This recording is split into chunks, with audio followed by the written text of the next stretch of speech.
Good day, welcome to Daily News Update on Flip TV. My name is P. Soladipo. The Minister of the Federal Capital Territory (FCT) Nyesom Wike has disclosed that the Governor Monday Okpebholo of Edo State was right to have asked the former Labour Party's presidential candidate Peter Obi for prior notice before visiting the state. Wike recalled that when he was Governor of Rivers State, he provided Obi with vehicles and logistics during his presidential campaign in the state. He pointed out that the governor will be held accountable if anything happens to Obi while in the state. Wike spoke in Benin City during the launch of the modern mass transit buses by the Edo state government. The minister dismissed claims that Okpebholo threatened Obi against visiting the state.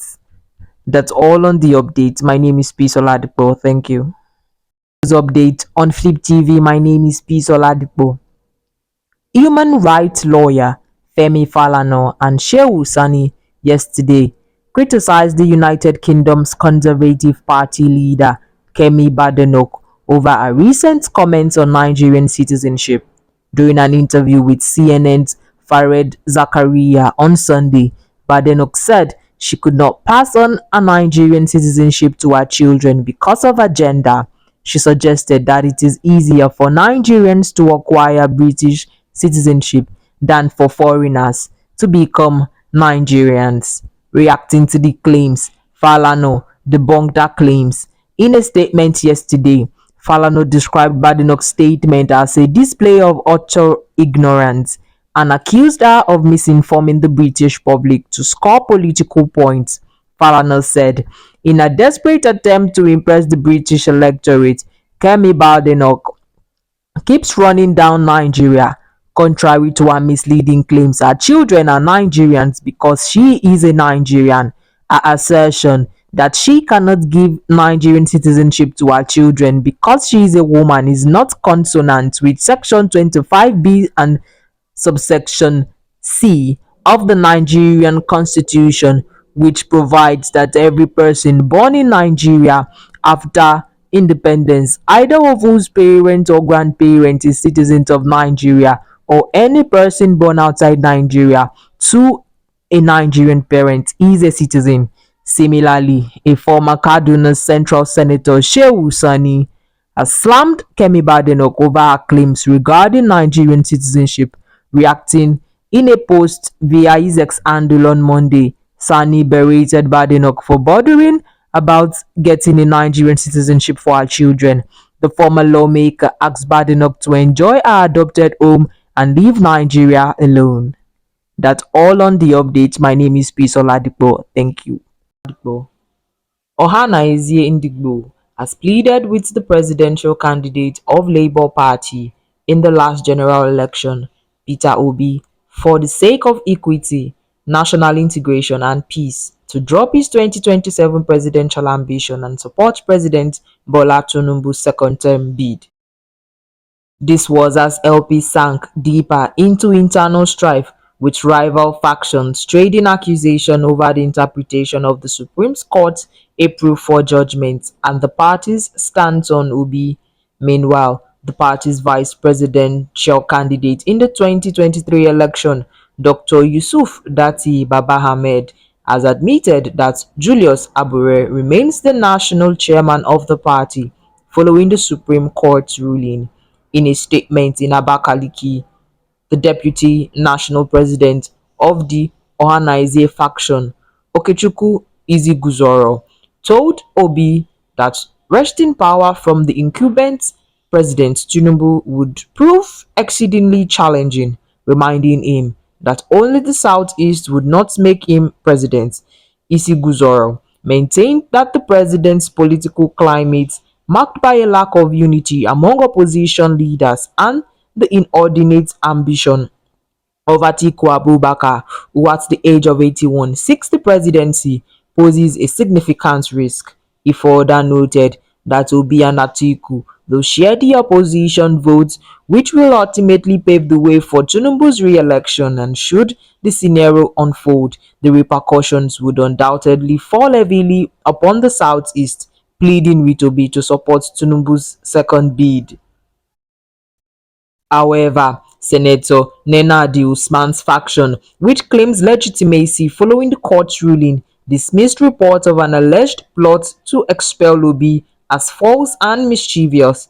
A senior special advisor on media, Ken Eluma Asogwa, accused political jesters and imposters of spreading disinformation to undermine Obi's coalition building efforts. Asogwa reiterated that Obi's coalition activities have full support of the party's leadership, referencing a May 25th statement booking his efforts to forge alliances. But the Abure-led faction fired back, accusing Usman of misinterpreting the Supreme Court's judgment in a counter statement by National Publicity Secretary Obiora Ifo. The group urged that the ruling merely reaffirmed that the judiciary lacks jurisdiction over internal party affairs and did not endorse any leadership.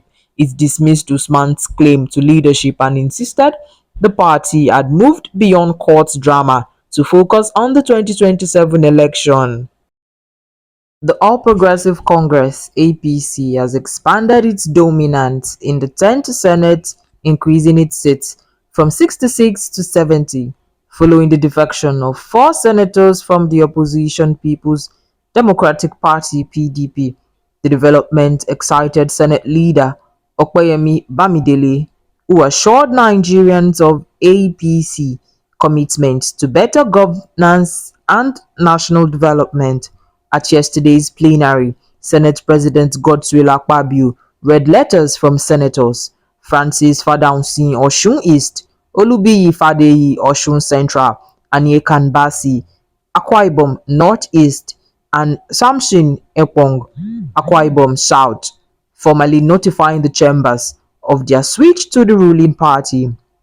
The senators blamed their decision on the deepening internal crisis within the PDP, marked by factional struggles, unresolved leadership issues, and legal battles, which they described as destabilizing and counterproductive.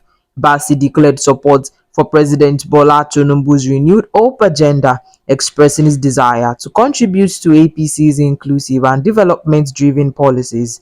Similarly, Fadausi said he could no longer remain in the party, plagued by disunity and mistrust.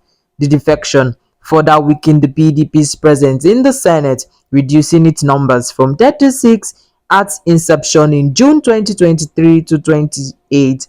The Labour Party holds 5 seats, down from 8, while the New Nigerian People Party (NNPP) is left with just one senator. The Social Democratic Party (SDP) retains 2 seats and the All Progressive Grand Alliance has 1. The two seats, Edo Central and Anambra South, remains vacant pending by elections to be conducted by the Independent National Electoral Commission. APC now stand just 3 seats away from the securing a two-third majority in the Senate.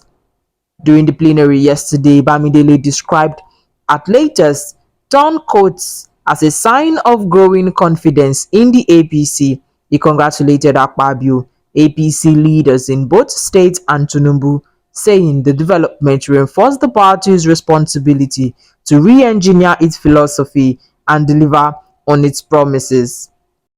Chukwuma Soludo of Anambra has appointed Mr. Joachim Acho as the new Accountant General of the state. The appointment was announced in a statement issued today in Awka by the Governor's Press Secretary, Mr. Christian Aburime. According to statements, Acho emerged from a rigorous selection process. Acho, who hails from Abia, first came to Anambra as a student and later completed his National Youth Service Corps in the state, where he received the State's Merit Award for being the best corps member. Impressed by his outstanding performance, the then military administration offered him automatic employment in the state civil service. Over the years, Acho rose through ranks, serving as director and later permanent secretary before his recent appointment as accountant general. The statement emphasized that the appointment was not politically motivated by a result of a transparent and merit-based selection process. It noted that the process included computer-based tests, a rigorous screening exercise, and a final stage involving personal interaction with the governor. Soludo congratulated Acho on his appointment and urged him to discharge his duties in the service of the state with integrity, professionalism, and dedication.